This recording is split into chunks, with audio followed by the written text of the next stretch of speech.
So we need to install this vanity, and what we're going to do is, as you can see here, the electricians have kindly already installed the lights, which means that we need to make sure this is centered between the lights. So to do that, simply I'm going to take a measurement between the two, plumb it down with my nice level, and then measure out from there. And then what we can do is we're going to drill some holes in the back for the plumber to get all his pipes through, back to the wall, make sure it's sitting nice and level every which way, screw it off, and then the plumber can come in and we can get everything assembled.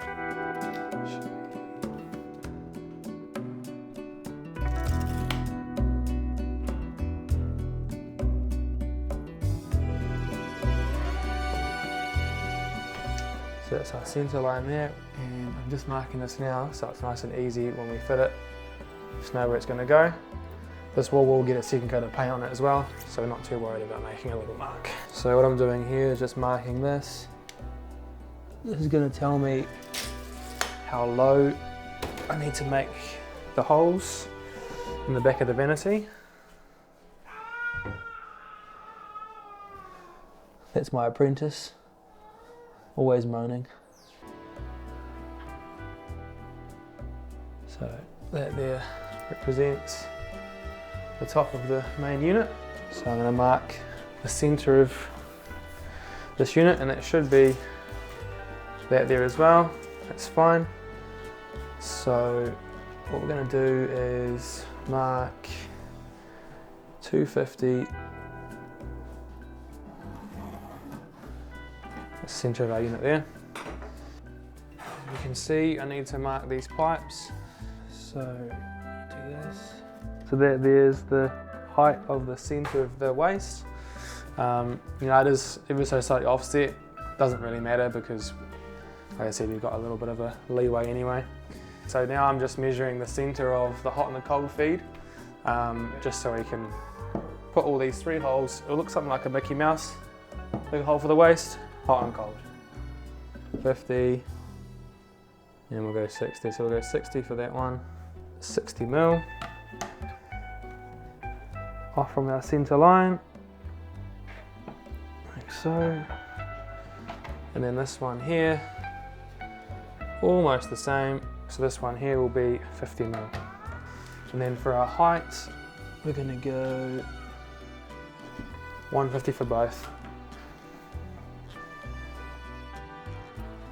Now when you're measuring for pipes as well, it's important that you measure to the centre of the pipe, because that way it makes sure that you end up with an accurate hole. It can be quite hard. You can go edge to edge, but especially if you're doing something that needs a bit more clearance, it can be quite hard to make sure you're getting the pipe in the centre, especially if it's visible. In this case we're lucky because it's all hidden behind the unit, but if it was to be visible, then you have to make sure that, you know, to do a nice job, nice when you've got an even space right around the hole. I also need to make a hole for this. This is just basically a well, what we would call a 𝘄𝗵𝗹𝗶. It's just a mains tap, so if anything wrong in the house they can turn the water off. So that needs to be accessible from behind the vanity as well, just to keep it tidy as opposed to having a separate panel. Put it all behind so it's nice and tidy. So now we're going to cut a couple holes in the back for our pipes, for our waste and our hot and cold. So now it's just about selecting the right size hole and putting the hole in. So for the hot and the cold, we're going to use this one here, which is 38 mil, and this one here is going to be for the waste, 54 mil. Now the key with this is that when these punch through the back of this unit, quite often what can happen in any sort of sheet product like this, or just in general, is that you can end up with a splintering effect. Now on the back of it doesn't really matter, but on the inside it does, right? Because even though the client's never going to probably see it, it's just a better way to do it is basically start the hole saw until the central drill bit goes through, stop, come back from the inside and go the other way. That way it means on the inside of the unit it's a nice clean finish and just looks more professional. So before we do any power tool activity, we're going to use a set of air defenders, or where I come from we call them 𝗪𝗵𝗲s. Now very important, because here at Cedar we're all about looking after our health, especially in the construction industry, because as some of you may well know, we're exposed to lots of potentially dangerous things in our working week, some of which obviously pose immediate danger, such as falls and that kind of thing. And then something like this is a long-term thing where if we don't look after our health and our hearing, well, eventually we won't be able to listen to instructions, and that's no good for, I wasn't making a dry joke there, it's not very good. Probably. Always wear your ear defenders. So now we're going to drill these holes. So like I was saying before, we're going to drill them until the tip goes through, go around the other side from the inside, and then finish the hole off.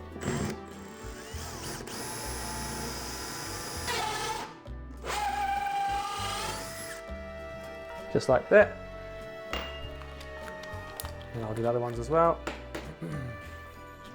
And the reason why we've done it like this rather than just from the inside is simply because it's easier this way. Nice flat surface, rather than awkwardly trying to measure from the inside of the unit, we can measure from the outside, and like I said, these little holes just get us marked so we know where it's going to go. Normally I'm doing this too, I start to semi-freak out because obviously you measure it twice, but also we are drilling into a nice unit. And part of you always wonders whether you've actually got the holes in the right spot. So there we go, Mickey Mouse.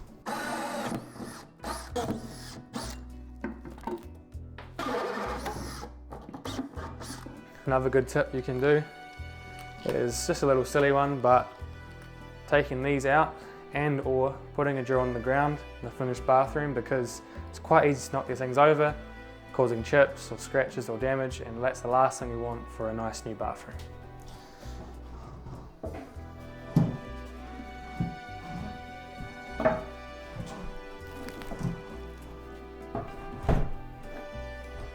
Cool, and that is just like that. Magic. So now the plumber's going to come in, he can connect up his waste. We've got a marble top on this, and then like I said as well before, a bespoke vanity as well. Finally, after all that's installed, we're going to have the tiler come back, put a nice splashback in. Also there will be a nice matching timber top on this bulkhead here that will also get a nice tiled splashback. And then lastly, to finish off, you'll also put in some more tiles in the skirting to piece around the toilet and around this vanity. So there you go guys, that is basically the start of how we install a vanity unit in a bathroom. Cheers.